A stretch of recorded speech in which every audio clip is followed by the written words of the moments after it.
Hi ಎಲ್ಲರಿಗೂ ನಮಸ್ತೆ. ನಾನು ನಿಮ್ಮ ಆಶಾ ಚಂದ್ರ ಭಟ್. ಆಶಾಸ್ ನಳಪಾಕಕ್ಕೆ ನಿಮಗೆಲ್ಲರಿಗೂ ಸ್ವಾಗತ. ಈ ಹಪ್ಪಳ ನೋಡುವಾಗ ನಿಮಗೆ ಎಂತ ಅಂತ ಕಾಣ್ತದೆ? ಇದು ಹಲಸಿನ ಹಣ್ಣಿನ ಹಪ್ಪಳ. ನಾವು ಹಲಸಿನ ಕಾಯಿ ಹಪ್ಪಳ ಮಾಡಿರ್ತೇವೆ. ಹಣ್ಣಿನ ಹಪ್ಪಳ ನೀವು ಯಾವತ್ತಾದ್ರೂ ಮಾಡಿದ್ದೀರಾ?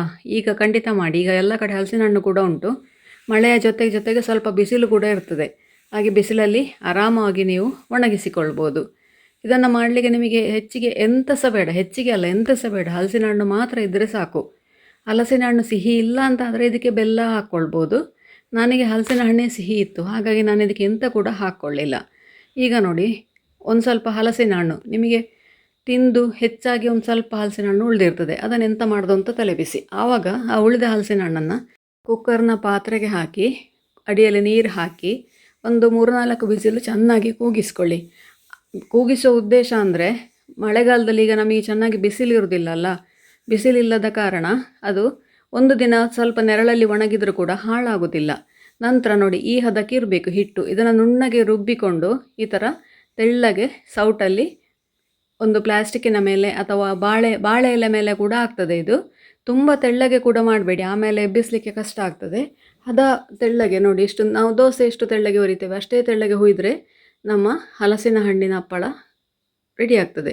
ಇದನ್ನೀಗ 3-4 ದಿವಸ, ಬೇಸಿಗೆಯಲ್ಲಿ ಆದರೆ ಒಂದು 2-3 ದಿವಸ ಒಣಗಿದರೆ ಸಾಕಾಗ್ತದೆ. ಈಗ ಮಳೆ ಶುರುವಾದ ಕಾರಣ ಒಂದು ಸ್ವಲ್ಪ ಜಾಸ್ತಿ ಬಿಸಿಲು ಬೇಕಾಗ್ತದೆ. 3-4 ದಿವಸ ಬಿಸಿಲಲ್ಲಿ ಚೆನ್ನಾಗಿ ಒಣಗಿಸಿ. ಇದು ನೋಡಿ, ಇದು ಹಾಕಿದ ಕೂಡಲೇ ಹೀಗಿರ್ತದೆ. ಒಂದು ದಿನ ಅಂದರೆ ಬೆಳಿಗ್ಗೆ ಹಾಕಿ ಸಾಯಂಕಾಲ ಆಗುವಾಗ ಅದನ್ನು ತಿರುಗಿಸಿ ಹಾಕಲಿಕ್ಕೆ ಆಗ್ತದೆ. ರಾತ್ರಿ ನೀವು ಸಾಯಂಕಾಲ ಅದನ್ನು ಒಳಗೆ ಇಡುವಾಗ ಅದನ್ನೆಲ್ಲವನ್ನು ಕೂಡ ತಿರುಗಿಸಿ ಹಾಕಿ ಇಟ್ಟರೆ, ಸೋಲಾರ್ ಗೂಡಿದ್ರೆ ಸೋಲಾರ್ ಗೂಡಲ್ಲಿ ಕೂಡ ಇಟ್ಟು ಮಾಡಿಕೊಳ್ಬೋದು. ಇಲ್ಲ, ಸೋಲಾರ್ ಗೂಡು ಇಲ್ಲದವ್ರು, ನನ್ನ ಹತ್ರ ಸೋಲಾರ್ ಗೂಡಿಲ್ಲ, ಹಾಗಾಗಿ ನಾನು ಶೀಟಿನ ಅಡಿಯಲ್ಲಿ, ಅಂದರೆ ಮೇಲೆ RCC ಮೇಲೆ ಶೀಟಿನ ಅಡಿಯಲ್ಲಿಟ್ಟು ಒಣಗಿಸಿದೆ. ಸ್ವಲ್ಪ ಬಿಸಿಲು ಬರುವಾಗ ಬಿಸಿಲಿಗೆ ಹಾಕಿದೆ, ನಂತರ ಶೀಟಿನ ಅಡಿಯಲ್ಲಿಟ್ಟು ಅದನ್ನು ಒಣಗಿಸಿದೆ. ಮಧ್ಯಾಹ್ನ ಆಗುವಾಗ ನೋಡಿ, ಈ ಹಂತಕ್ಕೆ ಬರ್ತದೆ ಇದು. ಈಗ ಇದನ್ನು ಎಬ್ಬಿಸ್ಲಿಕ್ಕೆ ಹೋಗಬೇಡಿ, ಇದು ಹಸಿ ಇದೆ. ಇದು ಇನ್ನೂ ಸ್ವಲ್ಪ ಒಣಗಲಿ.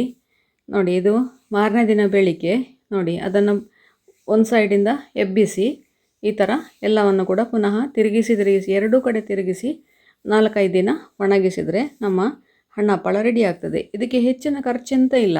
ನಿಮಗೆ ಹಲಸಿನ ಹಣ್ಣು ಮಾತ್ರ ಇದ್ದರೆ ಸಾಕು. ಇದಕ್ಕೆ ವೇಸ್ಟ್ ಆಗುವ ಹಲಸಿನ ಹಣ್ಣನ್ನು ಎಲ್ಲ ಕಟ್ ಮಾಡಿ ಈ ಥರ ಮಾಡಿ ಇಟ್ಕೊಂಡ್ರೆ ನಮಗೆ ಹಲಸಿನ ಹಣ್ಣು ಇಲ್ಲದ ಸಮಯದಲ್ಲಿ ಇದನ್ನು ತಿನ್ಬೋದು. ಇದನ್ನು ಸುಟ್ಟು ಹಾಕೋದಾಗಲಿ, ಹುರಿಯೋದಾಗಲಿ, ಬೇಯಿಸೋದಾಗಲಿ ಎಂತ ಇಲ್ಲ. ಹೀಗೇ ಇದನ್ನು ತೆಗೆದಿಟ್ಟು ಹಾಗೆಯೇ ಹಸಿಯನ್ನು ತಿನ್ನೋದು. ನಾವು ಮ್ಯಾಂಗೋ ಮ್ಯಾಟ್ ಹೇಗೆ ಮಾಡ್ತೇವೆ ಹಾಗೆ ಇದು ಹಲಸಿನ ಹಣ್ಣಿನ ಮ್ಯಾಟ್. ಚೆನ್ನಾಗಿ ಒಣಗಿದರೆ ಇದು 1 ವರ್ಷವರೆಗೆ ಕೂಡ ಹಾಳಾಗೋದಿಲ್ಲ. ಏರ್ ಟೈಟ್ ಲಕೋಟೆಯಲ್ಲಿ ಕಟ್ಟಿಟ್ಟರೆ ಆಯಿತು. ನೀವು ಕೂಡ ಒಮ್ಮೆ ಖಂಡಿತ ಟ್ರೈ ಮಾಡಿ ನೋಡಿ, ಹೇಗಾಯಿತು ಅಂತೇಳಿ ಕಮೆಂಟ್ ಮೂಲಕ ತಿಳಿಸಿ. ಲೈಕ್ ಕೊಟ್ಟು ಶೇರ್ ಮಾಡಿ. ನೀವು ಇನ್ನೂ ನಮ್ಮ ಚಾನಲನ್ನು ಸಬ್ಸ್ಕ್ರೈಬ್ ಮಾಡ್ಕೊಳ್ಳಿಲ್ಲ, ಸಬ್ಸ್ಕ್ರೈಬ್ ಮಾಡಿಕೊಂಡು ಪಕ್ಕದಲ್ಲೇ ಇರುವ ಬೆಲ್ ಐಕಾನ್ ಒತ್ತಿ ನಮ್ಮನ್ನು ಸಪೋರ್ಟ್ ಮಾಡಿ.